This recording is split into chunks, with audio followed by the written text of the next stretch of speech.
On October the 15th, 2010, Fenway Sports Group, then New England Sports Ventures, purchased a club that had finished the previous season in 7th place and were paying interest payments on loans of £340,000 per week.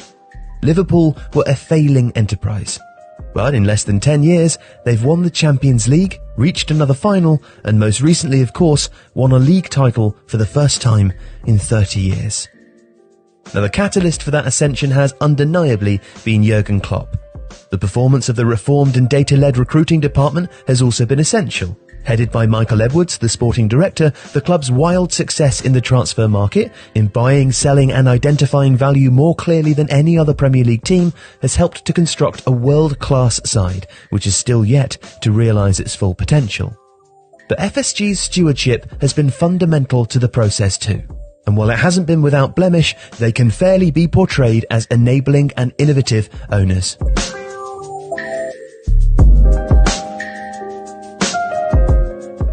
In Bring the Noise, the biography of Klopp, written by Raphael Honigstein, FSG president Mike Gordon described the process of identifying Brendan Rodgers' successor and also the attraction of Klopp's overperformance at both Mainz and Borussia Dortmund. I tried to set aside his popularity in the football world and his charisma for an unbiased analysis, Gordon remembered. The process was much the same as you would undergo in the investment business before taking a big position. At his initial meeting with Gordon, FSG's principal owner, John Henry, and Liverpool chairman Tom Werner, Klopp stressed the need to activate the Anfield crowd and to create what Honigstein refers to as a self-amplifying cycle of exuberance. 5 years later, he and they have created just that. From their dispassionate analysis, aimed at identifying a candidate who could maximise their resources to the betterment of more affluent rivals, Gordon, Henry and Werner found a head coach who married perfectly with the club's identity.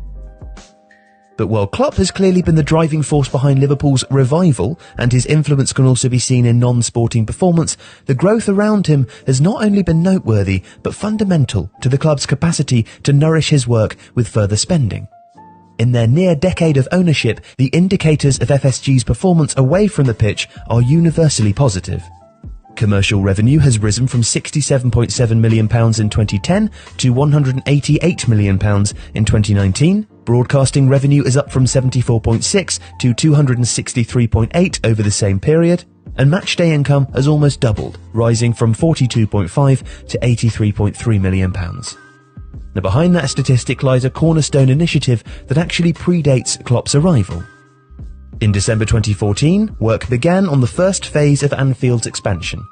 The new main stand, on its opening in September 2016, added 8,500 new seats to the stadium's capacity, including brand new corporate and media facilities, and the effect was shown immediately.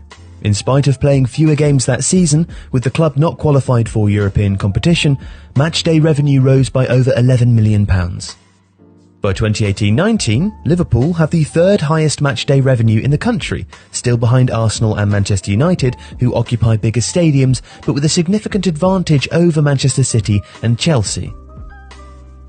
But the value of the stadium expansion doesn't just show in increased gate receipts, nor is contained by its new capacity to stage major year-round events. The improvements to, in particular, its corporate facilities, have immeasurable worth. In concert with advancing performance, growing profile, and the promise of further stadium enhancements, the new stand and Anfield's changing image has also helped to make the club more attractive to sponsors. And to a certain type of sponsor too. In 2018, Standard Chartered extended their partnership as the club's main partner. In 2017, Western Union was signed as a shirt sleeve sponsor, and a year before, in 2016, the gaming brand BetVictor had become the club's training kit sponsor. By 2019, they'd been replaced by AXA, the multinational insurance brand. They joined long-term partner Carlsberg and other blue-chip brands such as Nivea and EA Sports on an increasingly diverse but impressive list. 9 new commercial partners were signed between 2018 and 19 alone, while the club also added a new retail partner in Malaysia and unveiled new selling channels on Amazon in the USA, Canada and in Germany. Such regional focus has become a commercial priority. In a February 2019 interview with SportsBusiness.com, Chief Commercial Officer Billy Hogan stressed the need for the club to tailor individual partnerships to specific parts of the world and capitalise on the club's uniquely global status. Liverpool have an Egyptian real estate partner, for instance, and also count one of the country's largest banks among its sponsors.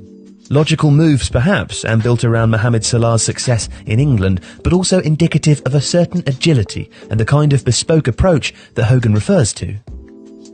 In the most recently released financial accounts, commercial revenue was shown to have risen year on year by £34 million, and, unsurprisingly, it's the club's fastest growing revenue source.